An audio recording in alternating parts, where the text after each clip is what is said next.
Hey, it's all, and this is Warcraft Weekly, your Saturday feel-good event, even if that mount still didn't drop. You can support the channel by liking this video, subscribing for more WoW coverage, and catching me live on Twitch. We're going to first start off by cherry-picking a short interview that IGN did with John Hight, one of the big dogs of World of Warcraft as a whole. He dropped a few lines regarding the future of World of Warcraft that I thought would be interesting to spotlight. He said this regarding Plunderstorms, which was only out for a few days before this interview, quote, "If they like it, that'll inform what we do next, whether it involves an existing system, whether it becomes a part of one or both games, or whether it continues as an event. We like the notion that there are events that are seasonal in a way that come in just like we do the seasons in WoW itself. What we're trying to build is a repertoire of fun things for the live team to be able to pull the arrows from the quiver and use them when we need to use them. If we get a point where we can see the players want a new event or engagement, we can fire up a Plunderstorm or we can fire up some other event. And we are planning a lot of different kinds of events like that. Plunderstorm is a lot of things, but I'll focus on the foundation of it. It's a game mode that's grounded inside the World of Warcraft that anyone can play, and their plans are to have a lot of different kinds of events like that. Not the PvP stuff, but seasonal events that come and go.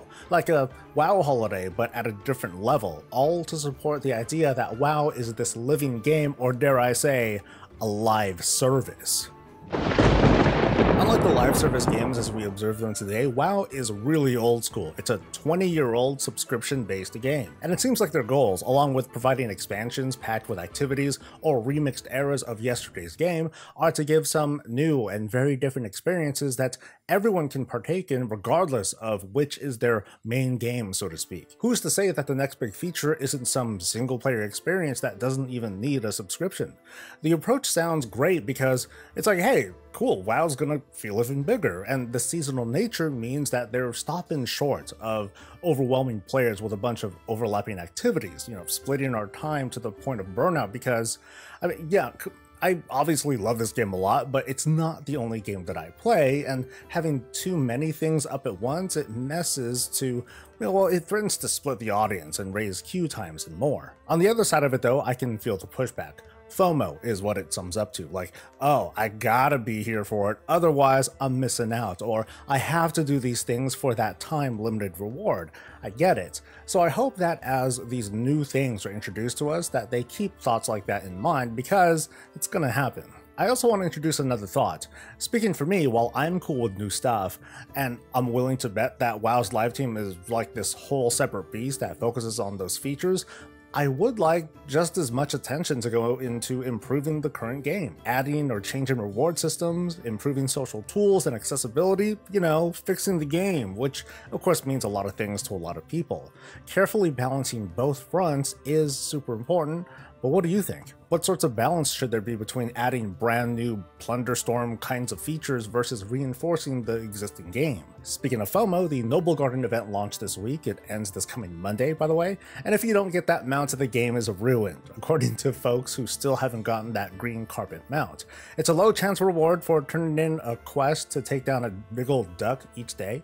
It's subject to the now usual drop rate that's higher on the first try, but of course you're free to use every one of your level 60 and higher alts to try to, get more chances, and some people have. Critics are rightfully pointed out previous developer statements that suggest that they're going to shift away from those rare holiday drops, and I'm gonna lump this in here too.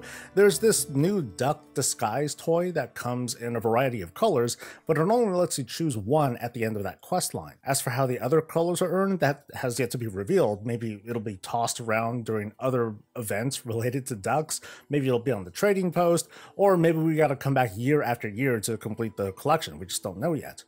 Back to the rare drop though, what I'm seeing is this conflict of two guiding principles, and here's what I mean. On one side is the argument that there should not be a super rare drop during a holiday that only happens, in this limited time in a year. Plunderstorm is also part of that argument. On the other hand, and it's, this is specific to Noblegarden, it is just a green flying carpet. It's one of several that we can get. It's released under the backdrop of the trading post, also starting this month, which includes a bunch of other cosmetics similar to the new Noblegarden rewards, and many can be earned while farming for this mount on multiple alts. I guess the devs were trying to walk the line, seeing how people would react to a not so unique thing as a rare drop, and at least to some folks in the crowd, they ain't having it because, of course, principle. My question, and this is also related to John Hight's interview, is how do we balance these seasonal calendar events to feel like something to come back to year after year? We see the response to RNG drops, and mind you, some folks are totally okay with how things are now. They don't think it's a big deal. And I'd at least imagine that adding new rewards every year, it would feel good for veterans, but over time, it's going to feel really punishing for new players. Like, oh my god, like what's all this stuff? Or are we okay with holidays that we just kind of one and done, like any old rep grind, and then never touch them again? More reasonably though, what's the in-between that folks will be most happy with? Let's jump back to the interview. John Hight said that he hopes WoW will evolve, quote, for another 20 years, and suggested that the team's focus is less on new players, more on current and former players. He says returning players are one of our biggest segments. They may sit out an entire expansion. They may have been gone for like 5 years, but they like to come back in and check it out. If we called WoW a theme park MMO before, it's like a mixed Disneyland kind of theme park now, and when we really take a step back, it seems like it's paying off. However, we consume the game with our boots on the ground. It's just us doing our thing while the rest of the game shifts and changes outside our, around our bubble. The WoW team's approach to growing this game has a side effect. It threatens to taint our otherwise well-intentioned feedback. Like if I'm part of the crowd who wants, oh, I don't know, player housing, but instead we get a Plunderstorm or a classic season of anime, I might feel like that I'm not being listened to in favor of things that I think that no one's asked for. Okay, actually, season of anime sounds pretty cool. I don't envy the WoW team at all for trying to strike a balance of what they decide to work on. It's a lot of measured risks that they're never going to get universal praise for. But these days, I think they're right. The ex-WoW player is a stupidly large demographic.